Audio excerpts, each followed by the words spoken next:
কলিযুগ পাবন অবতার, পরম প্রেমময়, প্রেম পরতত্ত্ব সীমা, রাসবিলাসীর চরম পরিণতি, প্রেম বিবর্ত বিলাস শ্রীমূর্তি। এই মন্দিরে বাচ্চাগুলো খেলা করছে, দেখেন ওদের একটু নিয়ন্ত্রণ করা যায় কিনা।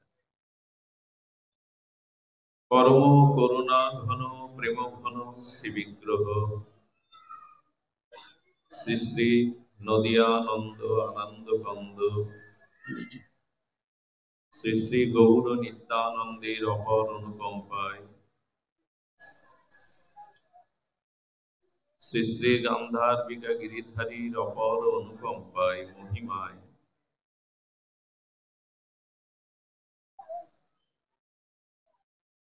শ্রী মাধব মাসিস্থ মাধব তিথি, শ্রী শ্রী হরিবাসর এই মহাপাবনী তিথিতে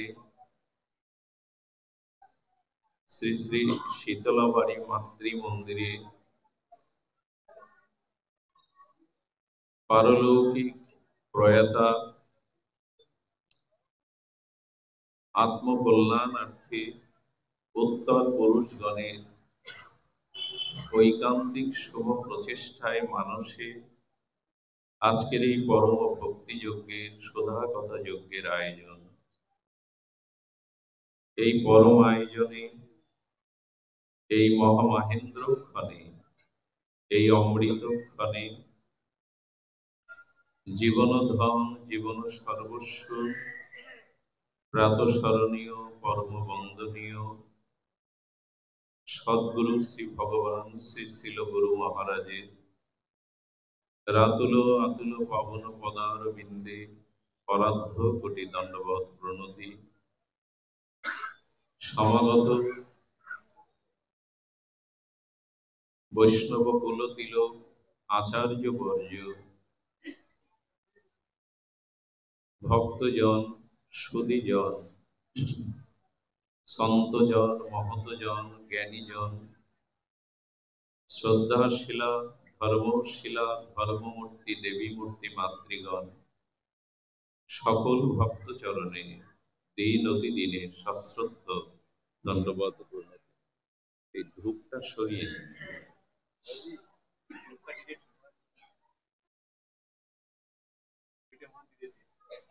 অন্য অভিলিষিতা শূন্য জ্ঞানাকর্ম অনবৃতম আনুকূল্যেন কৃষ্ণ অনুশীলনম ভক্তির উত্তম।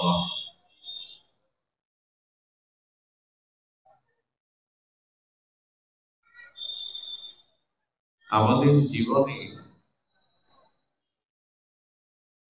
ভগবানের জন্য, সেই পরম প্রিয় পরমের জন্য যে অসীম ক্ষুধা, চির অতৃপ্ততা এবং সুতীব্র ব্যাকুলতা আমাদের জীবনে অনেকেরই আসেনি। পরমাত্মার পরবস্থা আমাদের জীবন সর্বস্ব, সেই প্রাতব্য স্মতব্য স্মরণীয় ভগবানের প্রতি যে তীব্র বাসনা, তীব্র না পাওয়ার ব্যথা এবং অসীম যে ক্ষুধা, এটা যতদিন আমার মধ্যে না জাগবে, জানতে হবে ভক্তি আমার মধ্যে প্রকাশ হয়নি। ভক্তি মানে পাহাড় প্রমাণ খুব বেশি আচার্যরা আমাদের কাছে কঠিন কিছু চাপিয়ে দেয়নি। সেই অনন্ত অসীম মনোহর সুন্দরকে পাওয়ার যে সুতীব্র বাসনা, তাকে না পাওয়ার যে বেদনা এবং ব্যাকুলতা যতদিন আমার মধ্যে না যাচ্ছে, জানতে হবে স্বতঃসিদ্ধ কৃষ্ণ প্রেম আমার মধ্যে এখনো প্রকাশ হয়নি। যারা ভগবানকে সম্মুখে রেখে পুত্র কলত্র ধন বিত্ত বৈভব মান সম্মান ইহলৌকিক পারলৌকিক নিজের সসুখ বাসনা ভগবানকে সামনে রেখে আদায় করতে চায়, প্রাপ্ত হতে চায়, তারা ভগবানকে নিজের বাসনা পূরণের যন্ত্র হিসাবে ব্যবহার করে। যারা পুত্র কলত্র ভোগ বাসনা ইহলৌকিক পারলৌকিক নিজ সসুখ কামনা পূরণের জন্য ভগবানকে সম্মুখে রাখে, বাবা পরে বিলাও,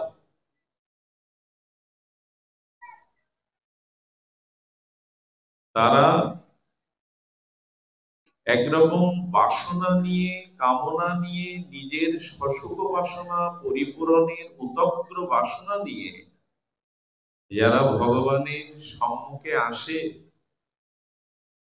বলেন তারা ভগবানকে নিজের প্রাপ্তির যন্ত্র রূপে ব্যবহার করে, সেখানে ভক্তির স্থান নাই। অন্ন অভিলিষিতা শূন্য, শ্রী ভগবানের অনন্ত মাধুর্য, তার সৌন্দর্য, এটি আস্বাদনের বা ভগবানকে প্রিয়তায় সুখ দেওয়ার ইচ্ছা ব্যতীত যখন নিজের কোন সসুখ বাসনা চাওয়া মাঝখানে এসে দাঁড়াবে, প্রহ্লাদ মহারাজ বলেছেন এরা ধর্ম বণিক, ধর্ম ব্যবসায়ী। এই জন্য প্রথমেই শ্রদ্ধা ভক্তির প্রাথমিক পর্যায়ে গোস্বামীগণ হুঁশিয়ার করে দিয়েছেন, জাগতিক কোন ভোগ বাসনার জন্য শ্রী অনন্ত মাধুর্যময় ভগবানের চরণে শোনা। কতবার জগতে গতাগতি হয়েছে, কত শরীর পেয়েছি, কত ভোগ বাসনা পরিদীপ্ত হয়েছি। আমাদের সন্ত কবির বলেছিলেন, আমি প্রথমে কালো ভ্রমর পেয়েছিলাম, পরে সেই কালো ভ্রমরটা বকে রূপান্তরিত হয়ে গেল। আমরা যখন জন্মাই আমাদের মাথার উপরে কালো চুলগুলো যেন ভ্রমরের মতো দেখায়, কিন্তু কালক্রমে সেই মস্তকের চুলগুলো যখন পরিপক্ক শ্বেতশুভ্র হয়ে যায় তখন সে বকের মতো হয়ে যায়। কত সময় গেল, কত কাল গেল, কত জন্ম গেল, কত দেহ পরিবর্তন করলাম, এখনো ভোগ বাসনা যায়নি। আর এই নিজের ভোগ বাসনা আসক্তি যতদিন আছে ততদিন গতাগতি যাওয়া আসা ঘুরাবে না। এই জন্য ভগবানের কাছে এসো, সচ্চিদানন্দ ঘন সেই পরম মনোহর সুন্দর ভগবানের চরণে এসো, কিন্তু কোন কামনা চিত্তে বাসনা রেখো না। ভগবানের সম্মুখে আরেকটি ভাবনা নিয়ে এসো। আজ হরিবাসর তিথি, মাধব তিথি, শ্রী শ্রী রাধাকুণ্ড তটে ব্রজানন্দ ঘেরায় অস্মদীয় মদীয় শ্রীগুরুপাদ পদ্ম রাধানারীর অন্তর চরণ চিন্তনে রত। তার আশ্রিত একজন গুরু ভ্রাতা এসে গুরু মহারাজকে প্রণাম করে বলছেন, বাবা আজ একাদশী, করণীয় কি? গুরু মহারাজ স্মৃত হাসলেন। তার দিব্য হাসির ছটায় শুধু একটা শব্দ তিনি তাকে উত্তরে বললেন, একাদশী মানে একাদশী, তুমি একাই দোষী, তোমার জন্য অন্য কেউ জগতে তোমার জন্য দোষী নাই। ভাবনাটাই একাদশীর ভাবনা, আমি একাই দোষী, জগতে কারো দোষ নাই, আমি একাই দোষী, একাদশী।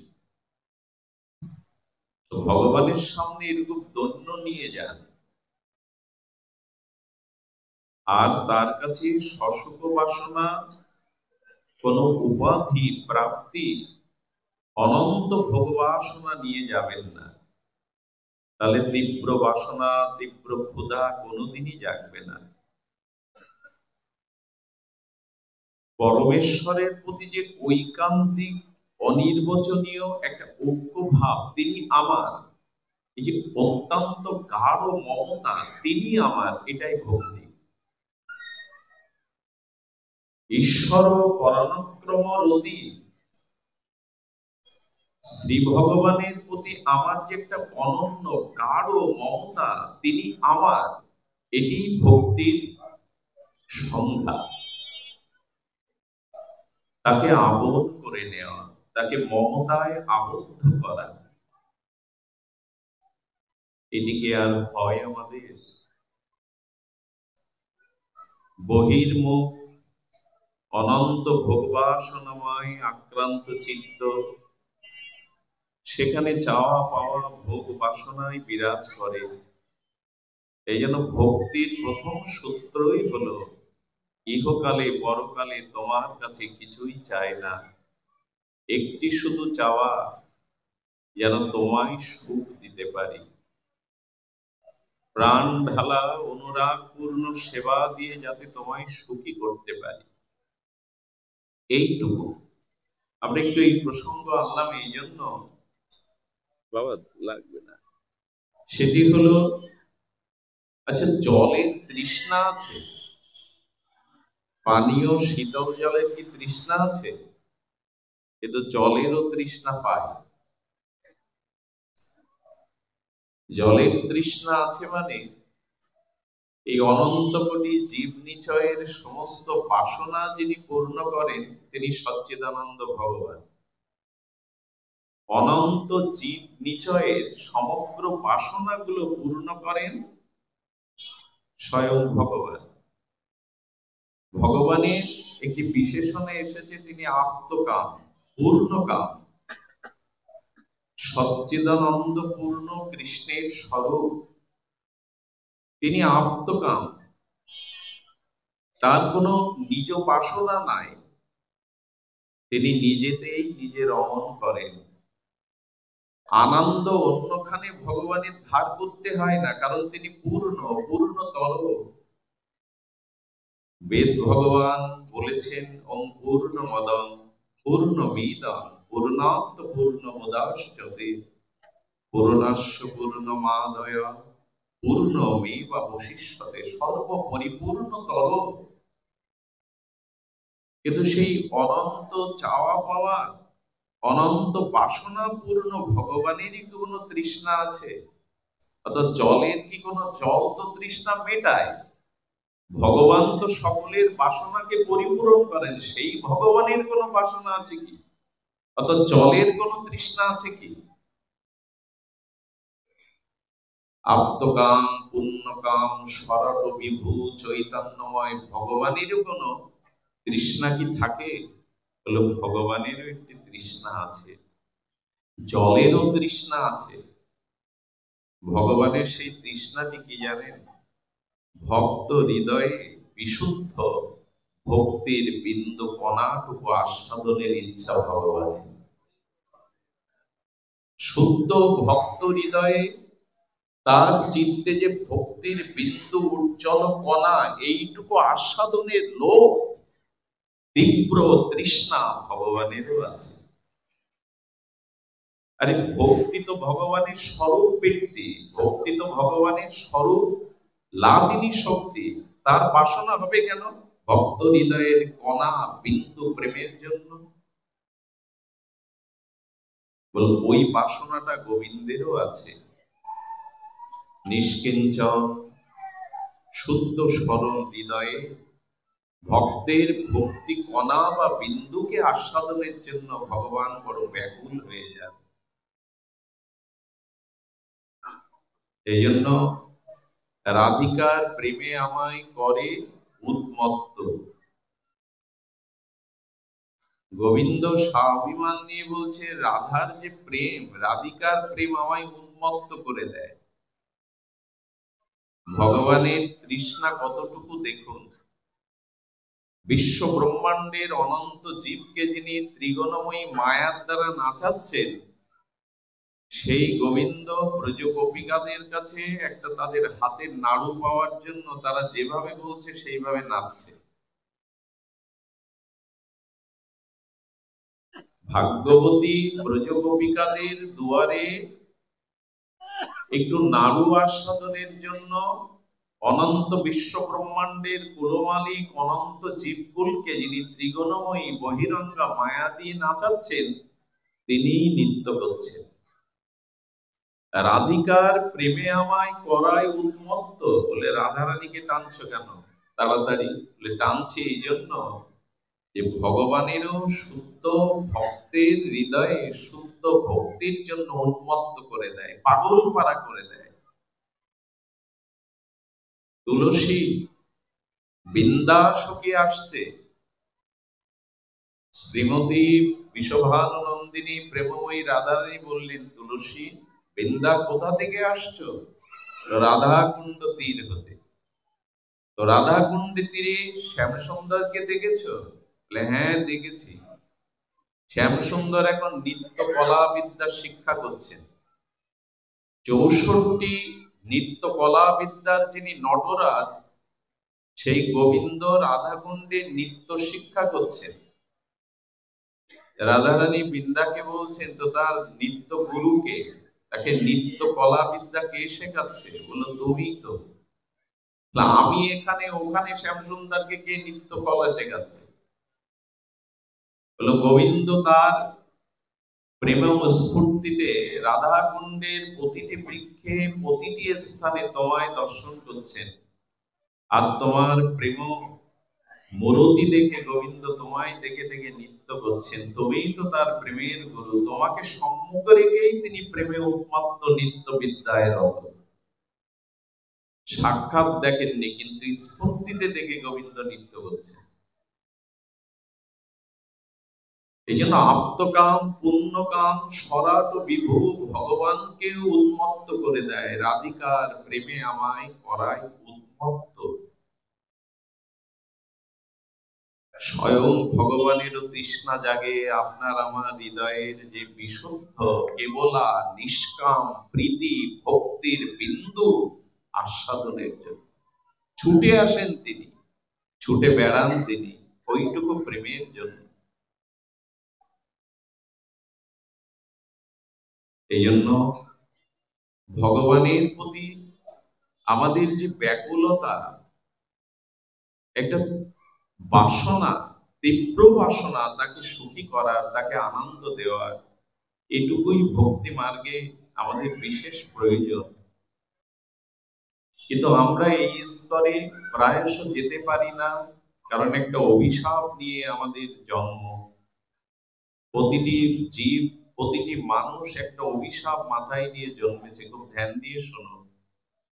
সেই অভিশাপ হলো জন্মের সাথে সাথে আমাদের হৃদয়ে, আমাদের মস্তকে একটি বাসনা, অভিশাপ এসে ভর করেছে, নিজ সুখ বাসনা। আমরা আমাদের সুখ চাই। এই যে নিজ সুখের বাসনা, এটা অভিশাপ। অপরকে সুখী আমরা কতটা করি জানি না, কিন্তু নিজে সুখী হতে চাই। এই নিজ সুখ পাওয়ার দ্বন্দ্ব সংঘাতে বর্তমান পৃথিবী দাবাগ্নির মতো জ্বলছে। অন্যকে সুখ দেওয়ার ভাবনা আমাদের মধ্যে প্রায়শ থাকে না। নিজের স্বার্থ, নিজের সুখের জন্য পৃথিবীতে দাবাগ্নির মতো জ্বলছে আজ পরিবার, ব্যক্তি, রাষ্ট্র, বিশ্ব। অপরকে সুখী করবার যতদিন চিন্তা না আসে না, এটা তো বললাম ওই যে অভিশাপ নিয়ে জন্মেছি। একটি হলো অনিত্যতা, আর একটি হলো সসুখ বাসনা। অভিশাপ হলো এই দুটি। অনিত্যতা মানে আমাদের এই পৃথিবীর প্রপঞ্চময় কোনো জিনিস নিত্য নয়, কোনো জিনিস চিরদিনের নয়, ফুরিয়ে যায়। মায়ের স্তনে দুগ্ধ যেমন সন্তান বেশি দিন পান করতে পারে না, কারণ প্রকৃতির নিয়মে মাতৃপক্ষে মাতৃস্তনে দুগ্ধ ফুরিয়ে যায়, শুকিয়ে যায়। আর সন্তানও তার বাল্যাবস্থা থেকে কিশোর হয়ে যায়, সন্তানেরও তখন মায়ের কোড় যেমন মানায় না, আর প্রকৃতির নিয়মে মায়ের বুকে দুগ্ধ আর থাকে না। এ সংসারের নিয়ম হলো কোনো কিছু স্থায়ী থাকে না। এই জন্য এখন কোনো কিছু স্থায়ী আপনি এখানে পাবেন না। বহমান স্রোতস্বিনী নদীর মতোই জগৎ সংসারে যা কিছু অস্থায়ী, অনিত্য। এই জন্য এখানে কিছু আঁকড়ে ধরতে চেষ্টা করবেন না। যে বস্তু আঁকড়ে ধরেছেন তার থেকে আপনি হয়তো বিদায় নেবেন নাই, সেই বস্তু আপনার থেকে বিদায় নেবে। এই অনিত্যতা একটা অভিশাপ এই জগতের, এখানে স্থায়ী কিছু নয়। আর একটা অভিশাপ হলো আমরা নিজের সুখ চাই, সকলের কাছ থেকে নিজের সুখটা আদায় করতে ব্যস্ত, অন্যকে সুখী করার চিন্তা আমাদের মাঝে প্রায়শ নাই। এই জন্য এই দুটো অভিশাপ আমাদের মাথার উপরে জন্ম থেকেই ভর করেছে। একটু বিপরীত চিন্তা করতে হবে। মাঝে মাঝে মনে পড়ে, এক মহাত্মাকে প্রশ্ন করেছিলাম, মানুষ এত দুঃখী কেন এখন? তিনি উত্তর দিলেন, মানুষের জীবনে চাওয়া পাওয়া পূর্ণতার কারণে যত দুঃখ নয়, অন্যকে সুখী দেখে সে সব থেকে বেশি দুঃখ পায়। নিজের চাওয়া পাওয়া পূরণ হয়নি, এজন্য একটা দুঃখ আছে, যা চেয়েছি তা জীবনে পাইনি। কিন্তু এর থেকে বড় বেশি দুঃখী হয় মানুষ অন্যের সুখ দেখে। এটাই দুঃখের এক মূল কারণ, দার্শনিকরা এখন ব্যক্ত করছে। একজন 2 তলা সুরম্য একটা অট্টালিকা করেছে, আর একজন পথে প্রান্তরে থাকা হতচ্ছাড়া দরিদ্র হতভাগ্য, সে কোন রকমে পেপার টেপার দিয়ে তার 2 তলার একটা ছায়াতে ওইখানে বাস করে। যখন পেপারটা খুব গরম হয়ে যায়, তখন ওর থেকে ওই 2 তলার ছায়াতে এসে পুত্র কন্যা সে আনন্দ হিল্লোলে গল্পে আনন্দে কাটায়। 2 তলা থেকে মালিক দেখছে আমারই দোতলার ছায়াতে বসে ও হাসছে, খেলছে, আনন্দের উচ্ছ্বাস বইছে তরঙ্গ। আরে আমার বাড়ি, আমার ছায়াতে আনন্দ ভোগ করছে, অত আমার সুখ নেই। এই দেখতে দেখতে বলছে, দাও 2 তলাটা ভেঙে দাও, ছায়া যেন ভোগ করতে না পারে। সেই হত দরিদ্র কত প্রান্তরের মানুষটি বলল, তুমি ছায়া কেড়ে নিতে পারো, কিন্তু বৃক্ষের ছায়া বৃক্ষ কেড়ে নেবে না, বৃক্ষ তলেই আমার শান্তি। আমরা অন্যের কল্যাণ না চাইলে নিজের কল্যাণ হয় না। এটি আমাদের অপরের কল্যাণই নিজ কল্যাণের প্রসূতি। মনে পড়ে তো কিছু কথা আছে, খুব সুন্দর দৃষ্টান্ত হয়ে দেখা যায়, সহজ হয় বুঝতে। দেবতার কাছে প্রার্থনা করে করে, তপস্যা করে করে দেবতাকে সন্তুষ্ট করেছে। দেবতা বলছে, বর নাও। প্রভু, যে অবস্থায় যেখানে আমার প্রয়োজনীয় আমি যা কিছু চাইবো, সে আশা আকাঙ্ক্ষা যেন পূর্ণ হয়। দেবতাও চালাক, দেবতার কম চালাক না। দেবতা বলছে, হ্যাঁ তোমার বর আমি দিতে পারি, যে অবস্থায় যে পরিস্থিতিতে তোমার কাম্য বস্তু চাইবে, তোমার প্রার্থিত বস্তু তুমি পাবে, কিন্তু তোমার পাশের বাড়ির তোমার থেকে ডবল হবে। রহস্যটা তখনও বুঝতে পারি, বলে আমার হলেই হলো। বর চেয়ে কুড়ে ঘরে ভাবছে ঘরটা 1 তলা হলে ভালো হতো, 1 তলা হয়েছে, কিন্তু সকালে উঠে চোখ ছানা বড়া, পাশের বাড়ির 2 তলা। এই তো না খাওয়া নেই, হৃদয় জ্বলছে মাৎসর্যে। তপস্যা করলাম আমি, ধ্যান করলাম আমি, দেবতাকে সন্তুষ্ট করলাম আমি, বর নিলাম আমি, আমার 1 তলা ও 2 তলা, আর ঘুম নাই। এরপরে সেই মাৎসর্যের যন্ত্রণায় জ্বলতে জ্বলতে বলছেন ওর ক্ষতি করার দরকার। তো যখন সম্পদ চাইলো, পাশের বাড়ির তার দ্বিগুণ সম্পদ হয়ে গেল, আরো জ্বালা বেড়ে গেল। মানুষের জীবনে শত্রুতা বাড়ে 2টো কারণে, লিখে নিন হৃদয়ে। মানুষের জীবনে শত্রুতা বাড়ে 2টো কারণে, মূল কারণ 2টি। যখন আপনার সম্পদ এবং সম্মান বাড়বে, যখন আপনার জীবনে সম্পদ এবং সম্মান আসবে, তখনই আপনার শত্রুতা বাড়বে। তো ওর সম্পদও পাশের বাড়ির বেড়ে গেল। একদিন তীব্র মাৎসর্যের যন্ত্রণায় কাতরে বলছেন, আমার একটা চোখ বন্ধ হয়ে যায়। তার মানে ওর কটা হবে? আমার একটা হলেও যদি দ্বিগুণ হয় তো আমার একটা চোখ অন্ধ হবে। এরপরে বলছেন অন্ধ তো ওকে করলাম, কিন্তু ওকে তো মেরে ফেলাই দরকার, শেষ করাই দরকার। বলছেন আমার বাড়ির সামনে বড় একটা কুয়ো হোক, ও তো মানে অন্ধ হয়ে গেছে, কুয়োয় পড়বে, ও দুটো কুয়ো হবে, ও চলতে গেলে পড়ে পড়বে। আসলে এই লাভটা কি? অপরকে সহ্য করতে শিখুন, অপরের কল্যাণ, অপরের মঙ্গল, অপরের সুখটাকে সহনশীল ভাবে মেনে নিতে শিখুন। মাৎসর্য থাকলে এ পথে এগিয়ে যাওয়া যাবে না। মনে পড়ে একটি ঘটনা, একজন গোবিন্দ মন্দিরে ঘৃত প্রদীপ জ্বালাতেন। তো সেই ঘৃত প্রদীপ প্রজ্বলিত করতেন, আর একজন দরিদ্র ব্যক্তি দূর থেকে দেখতো, সামর্থ্য নাই, কি দিয়ে দেবতার মন্দিরে, গোবিন্দ মন্দিরে প্রদীপ প্রজ্বলন করব।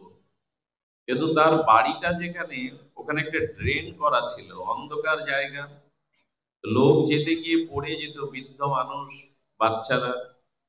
উনি করতেন কি, ওনার তো ঘৃত নেই, ভালো প্রদীপ নেই, কাঠের উপরে কাপড়ের ভাঙা জড়িয়ে প্রাচীন দিয়ে আলো জ্বালিয়ে রেখে দিতেন, যাতে মানুষ ওই পথটা আসা যাওয়া করতে পারে। এদের মৃত্যুর পরে যিনি ঘিয়ের প্রদীপ গোবিন্দ মন্দিরে দিতেন, তাকে আমাদের যিনি পাপ পূর্ণের বিচারক যম মহারাজ, তাকে একটু নিচু স্থান দিলেন, সুযোগ সুবিধা কম দিলেন। আর যিনি কাঠের উপরে ভাঙা জ্বালিয়ে প্রাচীন দিয়ে ওই অন্ধকারের পতিত পথটা আলোকবর্তিকা জ্বালাতেন, তাকে উচ্চ স্থানে সিংহাসনে, তাকে সেবক দিয়ে চামর বিজন ভালো সেবার ব্যবস্থা করলেন। বললেন আপনার বিচারে ভুল হলো না, আমি তো গোবিন্দ মন্দিরেই প্রদীপ জ্বালতাম, ওর এই সুব্যবস্থা আমার ব্যবস্থায় আপনার বিচারে কিছুটা ভুল হলো না? ভুল হয়নি। গোবিন্দ মন্দিরে তুমি প্রদীপ না জানলেও মন্দিরে প্রদীপ নিয়মিত প্রজ্বলিত, তো ওখানে প্রদীপের খুব বেশি প্রয়োজন ছিল না। কিন্তু ও নিজের সুখের জন্য না, অন্যের কষ্টের কথা ভেবে ও আলো জ্বেলেছিল, যাতে মানুষের কল্যাণ হয়। এই জন্য ওর স্থান বিচারে অনেক উঁচুতে, অনেক।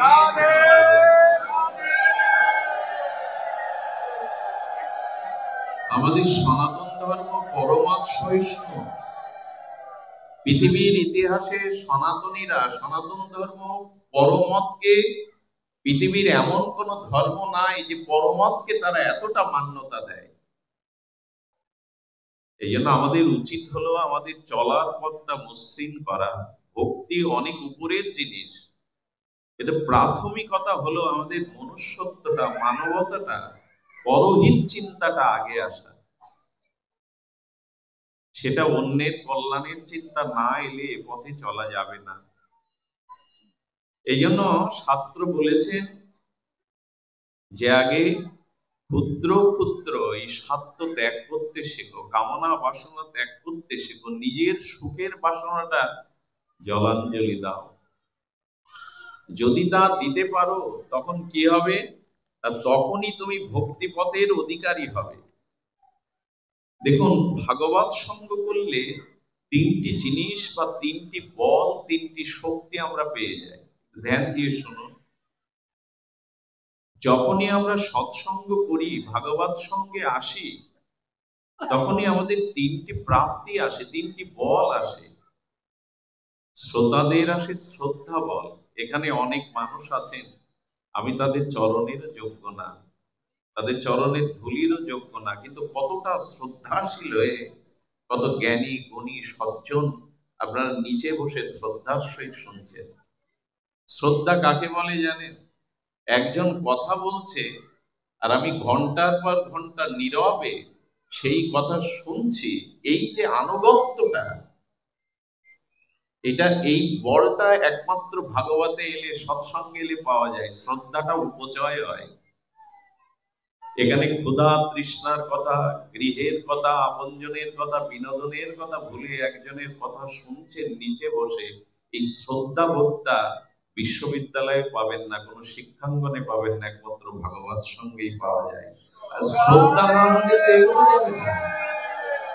যার শ্রদ্ধায় আসেনি সে জ্ঞানের অধিকারী নয়, সে কোনো কিছু প্রাপ্তের অধিকারী নয়। শ্রদ্ধা হলো আধার, পাত্র। এটা না হলে কি নেবেন আপনি? আগে তো পাত্র চাই।